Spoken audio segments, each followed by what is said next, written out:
When answering the biggest RFP question of them all, how much will a project cost?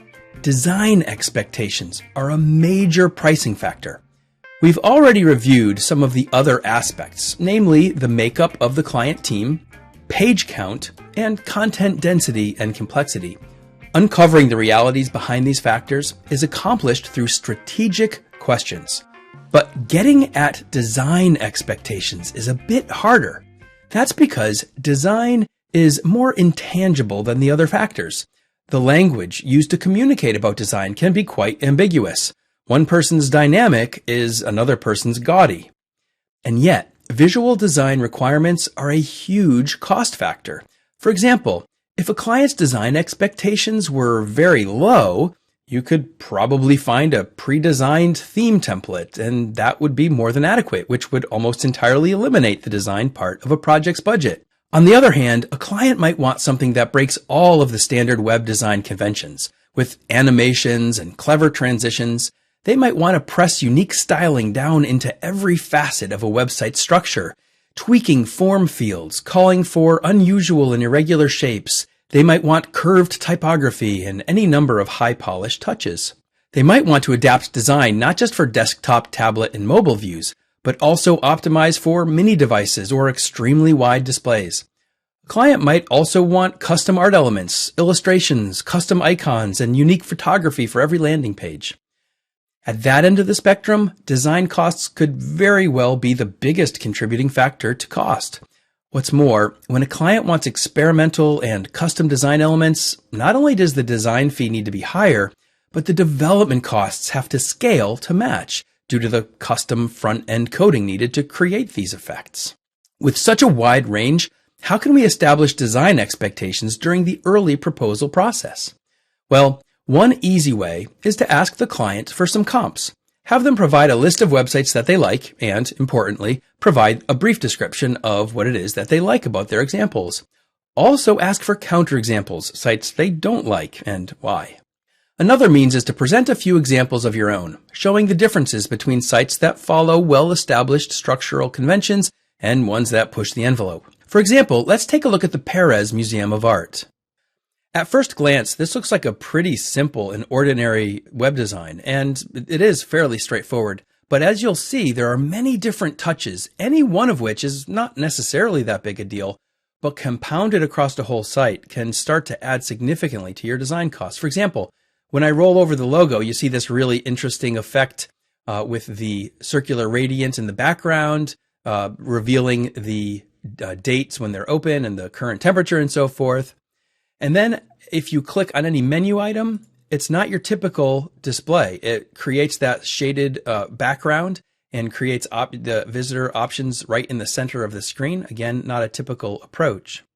Additionally, as you start to scroll down the home page, you'll notice lots of little transitions, background color changing as different sections emerge, typography that animates slightly. Again, all of which, not necessarily that big a deal, but they do compound and contribute to a lot more design consideration and front-end coding to accomplish it. You can see here their collection highlights have that subtle scroll going on, and when you mouse over, you get this blue border as well as the arrow coming up. Again, not that big a deal, but each one of those elements requires just another touch of front-end styling and design consideration. Then when you get down to their exhibitions section, you'll see that they start to expand their color palette, which is quite beautiful, and they are really nice colors. But all of these different colors added to their palette then have to have a complementary set of colors for the typography that lands on top of them. And it keeps going. They have even more different color palettes for these different sections of their site with, again, complementary type colors. So all of that extra design and consideration, and then also creating all of the type styles and color styles that have to go along with it, really contribute to an expansion of design. You hopefully caught that little animation as you hit the tours section with this off-kilter image going in between layers of typography. Again, definitely achievable, but one more touch that we have to add to a design if it's going to be along these lines.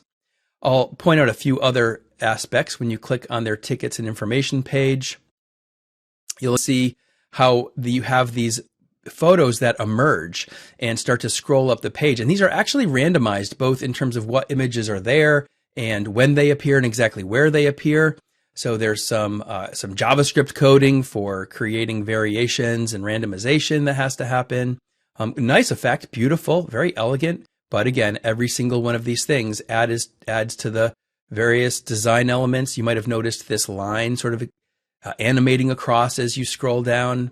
Again, very elegant, very beautiful, but each little element has to then be coded and designed for, tweaked, and of course, different displays for mobile responsive and tablet views and so forth. So quite significant amount of coding. And I want to show you a contrast here because the Perez Museum for their shop has opted to use Shopify, which is very common, that museums in particular and other organizations would like link out to a separate site for their shop. And here we're working on top of Shopify, which really doesn't even give you the technical ability to do the kinds of custom touches that you saw on their main site. And you can see that right away. Their navigation here, very straightforward with drop downs.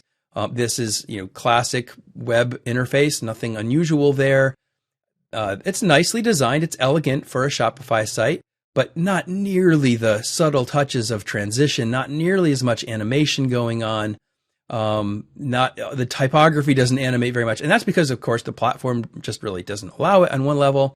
And it would just be more difficult to try to build this entire shop area out in their main area of their website. So this website, their shop site, represents kind of the lower end of the spectrum with standard conventions that a templated system like Shopify would give you options for. But their main website, they can do whatever they want, and they've done a beautiful job, but with quite a high level of polish, animation, images, and front-end coding.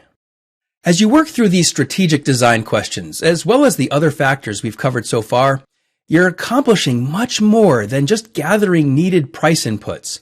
As you ask these strategic questions, you establish your expertise with a prospective client, all the while educating a prospect on how these factors impact cost. Clients don't understand all that goes into the web design process. They just see sites they like and want something similar. But when you point out how all these factors contribute to cost, they can start budgeting according to realities. This provides your prospect with a frame of reference for evaluating your final price.